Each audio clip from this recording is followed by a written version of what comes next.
Guys, আজকে বানাবো খিচুড়ি। কারণ জানো বর্ষাকাল, কতটা খিচুড়ি খেতে ইচ্ছা করে। তো প্রথমেই কড়াই দিয়ে দেবো সর্ষের তেল আর কিছুটা নুন। আর তার মধ্যে আদা রসুন পেস্ট করার টাইম নেই, তাই কুচি করে দিয়ে দেবো। কুড়েমি রান্না। তারপর হচ্ছে পেঁয়াজ দিয়ে দেবো ভাজার জন্য। তারপর ভেজে গেলে তাতে একটু চিকেন দিয়ে দেবো। কুচি করা চিকেনটা একটু সিদ্ধ না, মানে হালকা কালার চেঞ্জ হয়ে গেলে তাতে হলুদ গুঁড়ো, লঙ্কা গুঁড়ো আর কিছুটা মতো গোলমরিচ গুঁড়ো।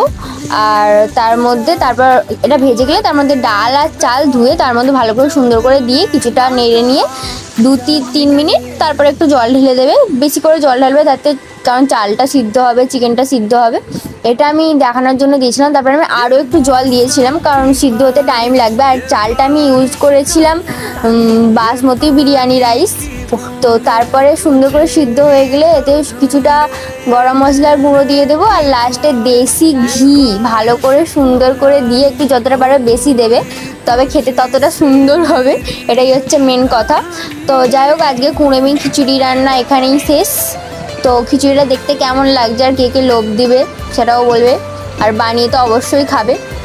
আর আমি তো এই বর্ষার দিনে বানিয়ে খুবই মজা করে খেয়েছি, আর আমার খুব ভালোও লেগেছে।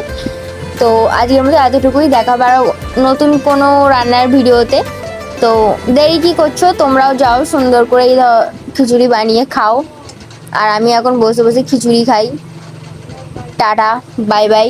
দেখা হবে আরও একটা সুন্দর কোনো নতুন কুকিং ভিডিও নিয়ে। যাই হোক, আর কি বলবো, tata, bye bye, see you letter.